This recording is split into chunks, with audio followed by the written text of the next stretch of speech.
Hello viewers, நாம் இன்றைக்கி என்ன பார்க்க போகிறோம் அப்படின்னா முருகப்பெருமானுடைய காதல் கதையை தான் நம்ம பார்க்க போகிறோம். முருகப்பெருமான் வள்ளி தேவயானி அப்படின்னு 2 மனைவிகள் இருந்தாங்க. 2 பேருமே கன்னிகள் தான். 2 பேருமே போரிட்டு தான் என்ன செய்கிறாரு அப்படின்னா வெற்றி பெற்று அதுலேருந்து என்ன செய்கிறாரு, மணந்துக்கிறாரு. தேவானைங்கிறது தேவர்களுடைய மகளை தான் என்ன செய்கிறாரு, மணந்துக்கிறாரு. வள்ளிங்கிறது ஒரு வேடனுடைய மகளை தான் என்ன செய்கிறாரு, மணந்துக்கிறாரு.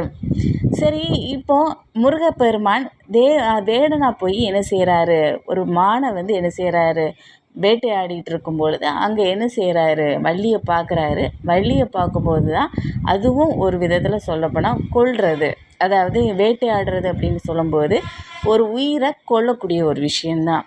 அதே மாதிரி தேவர்கள் அரக்கர்கள் சொல்லிட்டு 2 பேர் என்ன செஞ்சு போரிட்டுருக்காங்க. அரக்கர்கள்லாம் கொன்று தான் என்ன செய்கிறாரு, முருகப்பெருமான் என்ன செய்கிறாரு, தேவானையை மணக்கிறாரு. சரி, இப்போ நிறைய பெண்களுக்கு, விதவை பெண்கள், கணவன் கைவிடப்பட்ட பெண்கள், இந்த 2 பெண்களும் என்ன செய்கிறாங்க, அதாவது இன்றைக்கி சமுதாயத்தில் வலியுறுத்தி என்ன செய்கிறாங்க, திருமணம் செஞ்சு வச்சுக்கிறாங்க.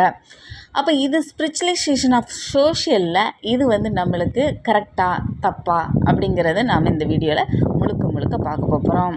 சரி, அதாவது நிறைய பெண்கள் இன்றைக்கி பாதிக்கப்பட்டங்கன்னு முருகப்பெருமானுடைய தேவயானியும் வள்ளியும் 2 பேரும் முந்தினவ பிந்தினவ அப்படிங்கிறது, முந்தியும் பிந்திய ரெண்டு பேருடைய மனசுலேயும் என்ன செய்யும் அப்படின்னா 2 பேருக்குமே தெரியும், தேவானைக்கு திருமணத்துக்கு முன்னாலேயே கண்டிப்பாக வள்ளின்னு ஒருத்தி வருவா அப்படிங்கிறது கண்டிப்பாக தெரியும். காரணம் என்ன அப்படின்னா, அவளை எப்படி கல்யாணம் பண்ணுறாரு அப்படின்னா போரிட்டு தான் கல்யாணம் பண்ணுறாரு.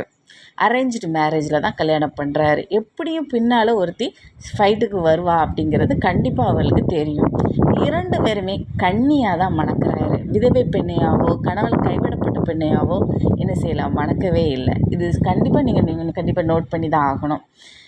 அடுத்தது என்ன சொல்கிறோம் அப்படின்னா, இந்த ஸ்பிரிச்சுவலைசேஷன் அப்படிங்கும்போது நம்மளுடைய லைஃப்பில் எந்த ஒரு விஷயமா இருந்தாலும், சோசியலாக இருந்தாலும் சரி, இண்டிவிஜுவலைசேஷனாக இருந்தாலும் சரி, ஃபேமிலியாக இருந்தாலும் சரி, கான்செப்டாக இருந்தாலும் சரி, எது வேணாலும் லவ்வாக இருந்தாலும் சரி, எதுவாக இருந்தாலும் ஸ்பிரிச்சுவலைசேஷனில் வந்து நம்ம வந்து என்ன செய்யணும் அப்படின்னா கரெக்டாக தப்பா அப்படின்னு பார்க்கும்போது மட்டும்தான் நாம் அதில் முழுமை அடைகிறோம். இந்த வாழ்க்கையுடைய ஒவ்வொரு சாப்டர்லையும் நாம் என்ன செய்கிறோம், முழுமை அடைகிறோம்.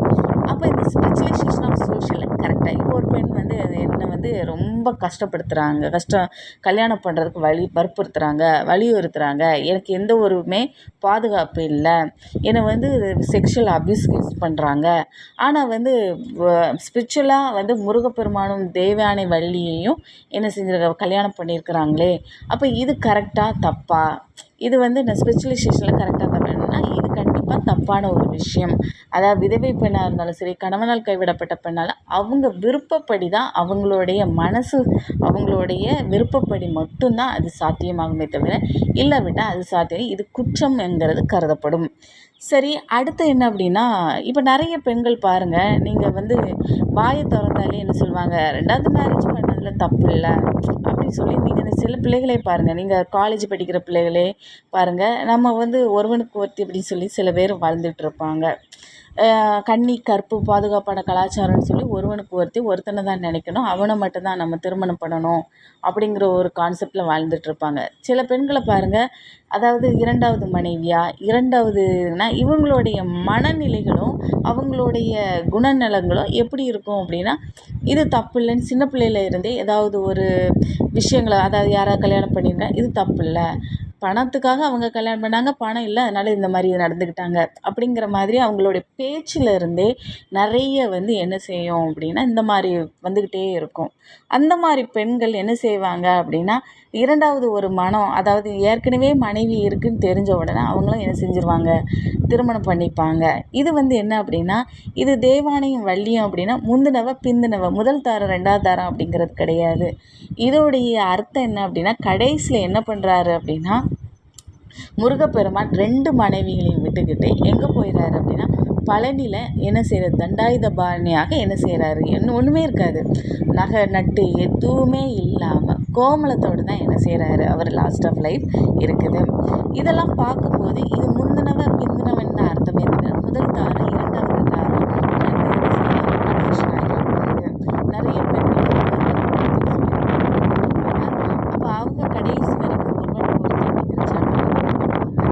நிறைய பேர் இல்லை 2ஆம் தாரம் கல்யாணம் பண்ணால் தப்பு இல்லை அப்படிங்கிறம்போது இது வந்து சின்ன பிள்ளையில இருந்தே ஒரு விதமான மனநிலை, அதாவது மனசு தான் அதுக்கு காரணம்.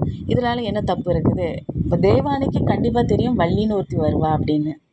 வள்ளிக்கு தெரியும் ஏற்கனவே ஒருத்தி இருக்கிறா, அவளுக்கு அதுக்கப்புறம் தான் நம்ம என்ன செய்கிறோம்.